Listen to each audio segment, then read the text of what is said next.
ইনি হচ্ছেন সিদ্ধ পুরুষ। ইনি যা বলেন তাই হয়। এনার কথা অনুযায়ী চললে সংসারে সুখ আসবে।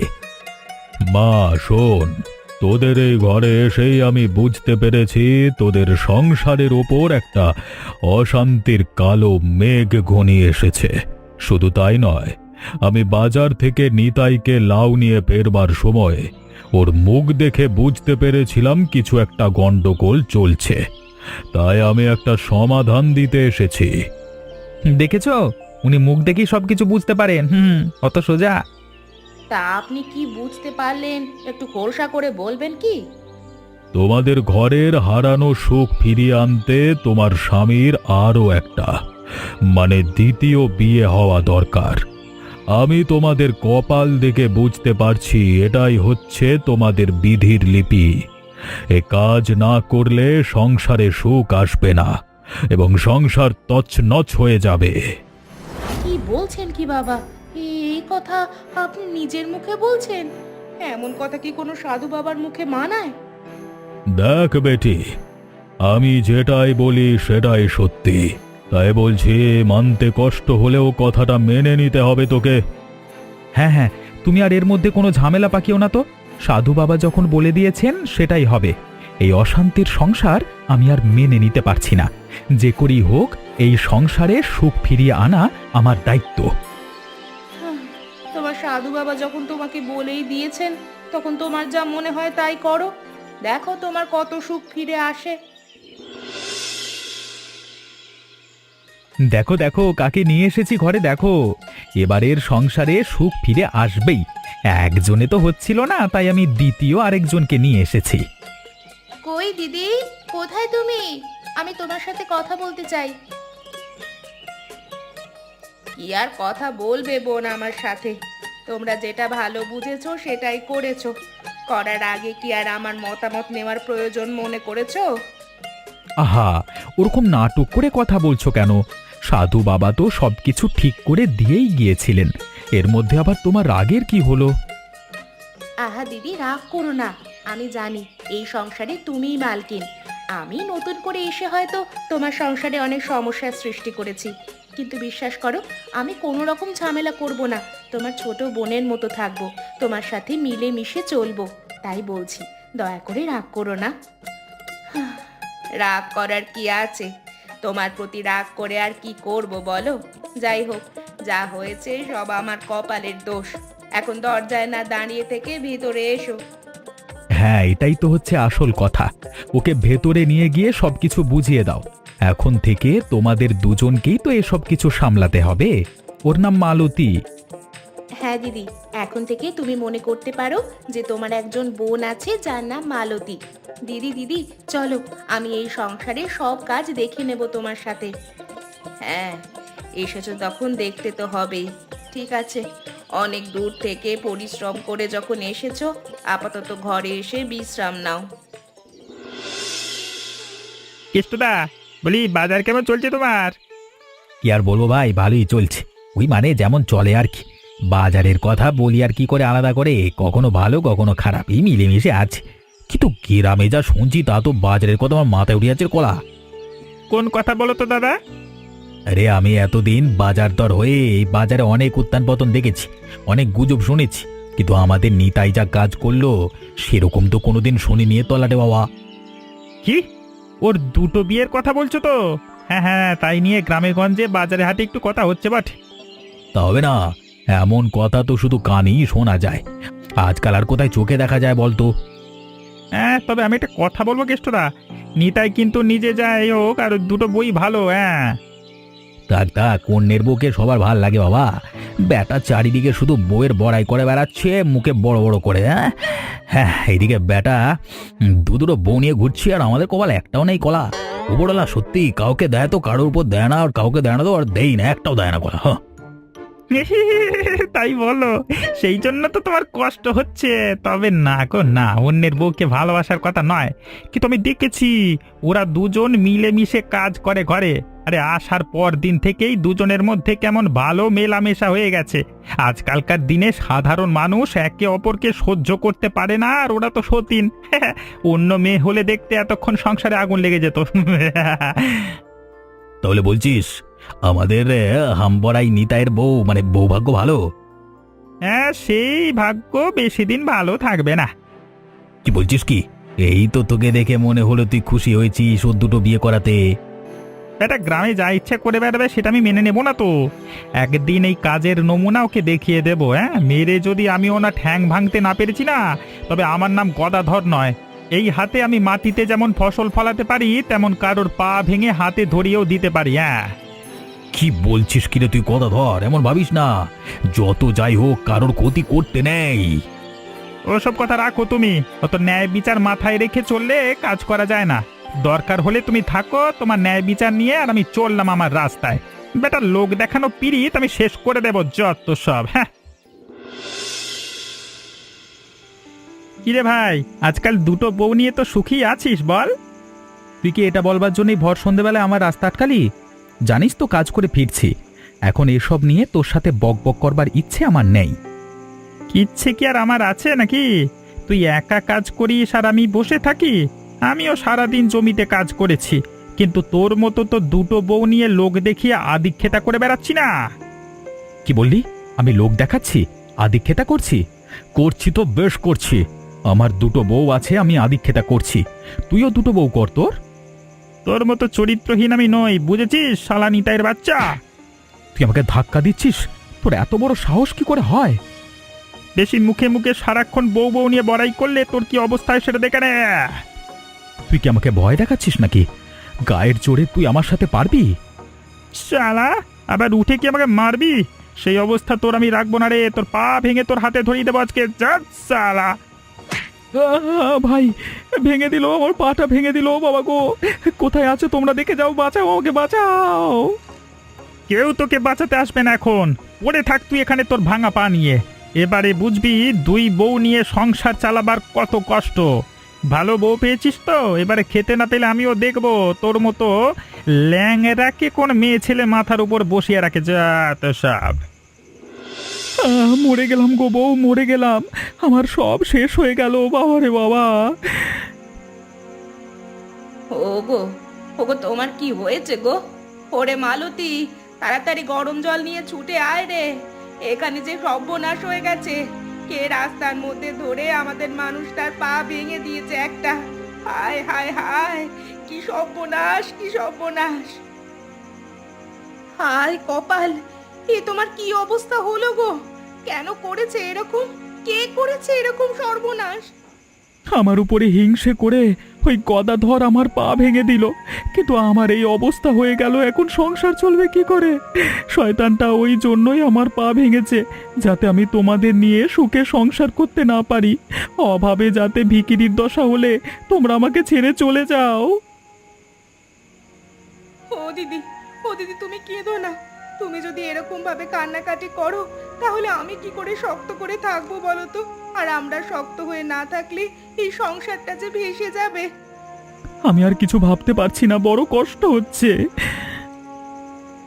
আমি তোমার জন্য এক্ষুনি গরম জল করে আনছি, একটুখানি কষ্ট সহ্য করো।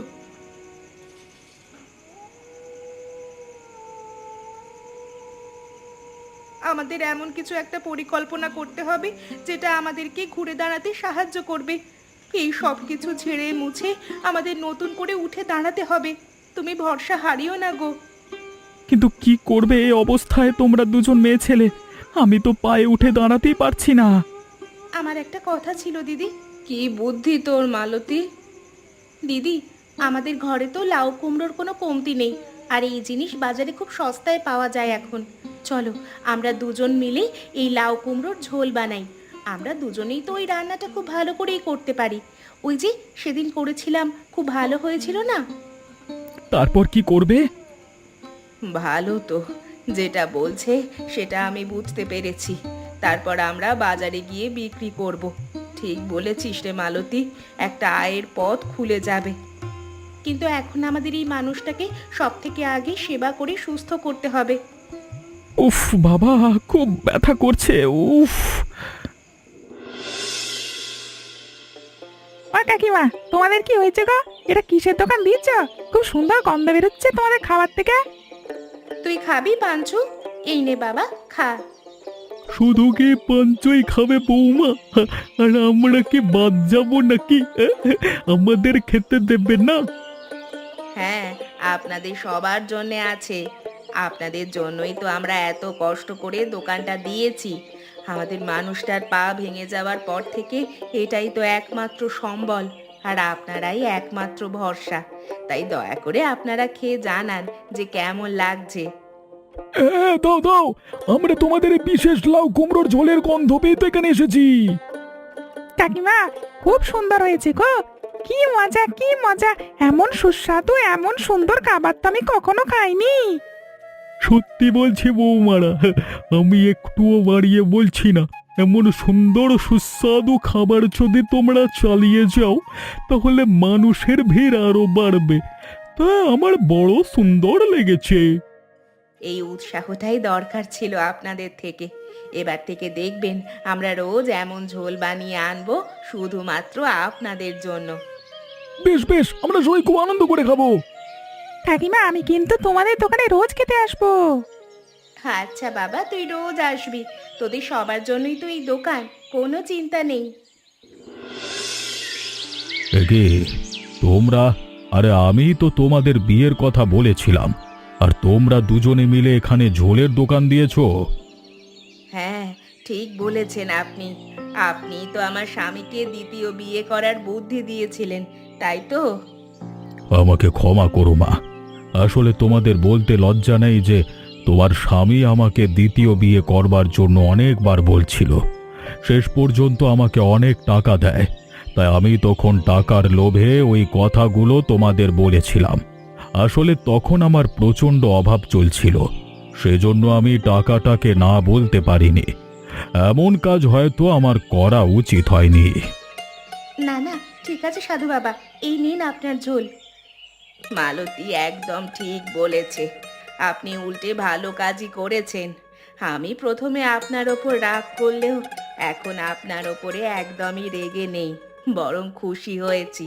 তার কারণ আমি আগে এই একা সংসারে একা ছিলাম, এখন একটা বোন পেয়েছি এই এত বড় একটা সংসার সামলানোর জন্য। আর তাছাড়া এই বিপদের সময় যদি মালতী না থাকতো, তাহলে আমরা এই দোকানটা কিছুতেই তৈরি করতে পারতাম না। বাহ, খুব সুন্দর হয়েছে তোমাদের রান্না। এমন সুন্দর খাবার খেয়ে শুধু আমি কেন, ওপরওয়ালাও খুশি হয়ে তোমাদের আশীর্বাদ করবেন। আমি তোমাদের আশীর্বাদ করছি, তোমরা চিরকাল সুখে থেকো। আপনি তৃপ্ত হয়েছেন তো আজ? অনেক দিন ভালো খাবার খাইনি মা। ভেবেছিলাম আমি তোমাদের কাছে পাপ করে গেছি, কিন্তু দেখলাম যে অজান্তেই আমি অনেক পুণ্য করে গেছি। আর আজকে সেজন্যই হয়তো তোমাদের হাতের এমন সুন্দর খাবার খেয়ে নিজের ক্ষুধা মিটিয়ে যাচ্ছি। আমার আশীর্বাদ তোমাদের সঙ্গে থাকবে। যদি তোমাদের কোনো এখন বিপদে এসেও থাকে, দেখবে খুব তাড়াতাড়ি বিপদ কেটে গিয়ে আবার তোমরা সুখের মুখ দেখবে। ধন্যবাদ বাবা। আপনি আবার আসবেন বাবা, আমরা সবাই আপনার অপেক্ষায় থাকবো। কই রে, পা ভেঙে বুঝি শিক্ষা হয়নি? এখন তোদের বারবারান তো যায়নি দেখছি এখনো। বাজারে আবার গেছিস লোক হাসাতে? এই যে এসে গেছে নাটের গুরু। তার মানে তুমি হচ্ছ সেই হরিপদ যে আমাদের স্বামীর পা ভেঙেছো, তাই তো? আহারে, কত সোহাগ আর দেখে বাঁচি না। বলি, এত পিড়ি তোরা রাখিস কোথায় রে? একদম উল্টোপাল্টা কথা বলবে না বলে দিচ্ছি। মুখের ভাষা ঠিক করে তারপর আমাদের সাথে কথা বলতে আসবে। মেয়েদের সাথে কিভাবে কথা বলতে হয় জানো না নাকি? কত আমাদের সতীরে তোমরা। বলি, এত যদি ভালো হতিস তাহলে দুজনে মিলে একজনকে বিয়ে করেছিস কেন? সেটা আমাদের ব্যক্তিগত সিদ্ধান্ত, তুমি বলার কে হে? এই গ্রামে সব চলবে না। এরপর যদি তোমরা দোকান দাও তাহলে আমি দোকান ভেঙে দেব, যেমন ভাবে তোমাদের স্বামীর পা ভেঙেছি তেমন করে। হ্যাঁ, তোমার হুমকিকে কি আমরা ভয় পাই নাকি? তুমি এসে বাড়ি বয়ে ভয় দেখিয়ে যাবে আর আমরা সেই ভয়ে চুপ করে বসে থাকবো? আমরা কি জবাব দিতে জানি না? পরিষ্কার করে একটা কথা বলে যাচ্ছি, কান খুলে শুনে রাখ তোরা। আজকে বিকেলে যদি গিয়ে দেখি আবার বাজারে তোরা এরকম নাটক শুরু করেছিস, তাহলে কিন্তু তোদের দোকান আমি আগুনে জ্বালিয়ে দেব, কথাটা জেনে রাখিস।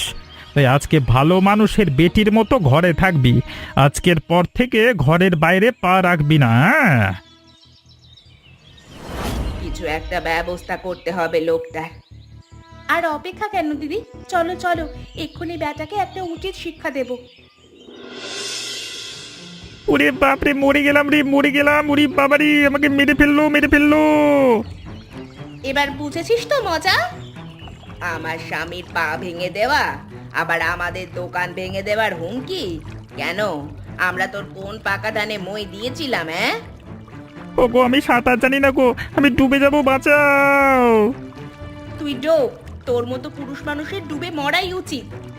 হ্যাঁ, তোর মতো লোক হচ্ছে সমাজের বোঝা। আমরা অসহায় গরিব মানুষ কষ্ট করে 2 পয়সা রোজগার করার চিন্তা ভাবনা করছি এবং গ্রামের সবাই আমাদের পাশে দাঁড়িয়েছে, আর তুই শয়তান আমাদের ক্ষতি করেই যাচ্ছিস। তুই কি ভেবেছিলিস আমরা সবকিছু মুখ বুজে মেনে নেব? আর তুই কি ভেবেছিলিস যে আমরা অভাবে পড়ে আমাদের স্বামীকে ছেড়ে দেব? তোর মতো কুলাঙ্গার আমরা নই রে। চলে আয় মালতী, ওকে মরতে দে ওর মতো। আমাকে ছেড়ে রয়েছে, ছেড়ে যেও না এইভাবে, বাঁচাও, বাঁচাও, বাঁচাও। তোমরা আমার কাছে একটু বসো, তোমাদের সাথে আমার কিছু কথা আছে। কি কথা বলবে তুমি আবার এই অসুস্থ শরীরে? আমি আগের থেকে অনেক ভালো আছি। তোমাদের সেবায় যত্নে আমি ধীরে ধীরে সুস্থ হয়ে উঠছি। আমি জানি তোমরা গদাধরের সাথে কি করেছো, ওর উচিত শিক্ষা হয়েছে। আর সেই শিক্ষা আমারও হয়েছে। দেখো, গদাধর আমার পা ভাঙলেও কিন্তু এটা হয়েছে আমার নিজের পাপে। আমি নিজে সাধু বাবার সাথে পরিকল্পনা করে তোমাদের দুজনকে বিয়ে করে ঘরে এনেছি। এখন মনে হচ্ছে হয়তো তোমাদের দুজনের সর্বনাশ করেছি আমি নিজের লোভে। একদম উল্টোপাল্টা কথা বলবে না তুমি। তুমি যদি আমাদের বিয়ে না করতে দুজনকে, তাহলে আমরা কোনোদিন এই লাউ কুমড়োর ঝোল করে গ্রামে নাম কামাতে পারতাম না। সারা জীবন আমরা ওই অভাবের মধ্যেই থেকে যেতাম, কেউ আমাদের দিকে ফিরেও তাকাতো না। আর তাছাড়া আমাদের দোকানে ভিড় দিন দিন বাড়ছে, সবাই খুব আনন্দ করে আমাদের দোকান থেকে খাবার খায় এবং আমাদের গ্রাম ছাড়িয়েও আমাদের দোকানের সুনাম অন্য গ্রামেও ছড়িয়ে গেছে। এখন তুমি শুধু তাড়াতাড়ি সুস্থ হয়ে আমাদের কাজে সাহায্য করা শুরু করলেই আমাদের আর কোনো অভাব থাকবে না। তার মানে তোমরা সত্যি কথা বলছো যে তোমরা আমাকে ক্ষমা করে দিয়েছো? অবশ্যই দিয়েছি, আর এখন থেকে ওইসব পুরনো কথা আমরা একদম ভাববো না। যেমন সবকিছু নতুন করে শুরু হয়েছে, তেমন নতুন করেই আমরা বাকি জীবনটা কাটাবো। আর মালতী আর আমি শুধুমাত্র সতীন নই, আমরা পরস্পর 2 বোন। আর আমরা এইভাবেই এই সংসারটাকে আগে এগিয়ে নিয়ে যাব, সে যতই শয়তান আসুক না কেন। তোমরা আমাকে বাঁচালে। কদিন ধরে মনের ভেতর বড্ড অনুশোচনা হচ্ছিল।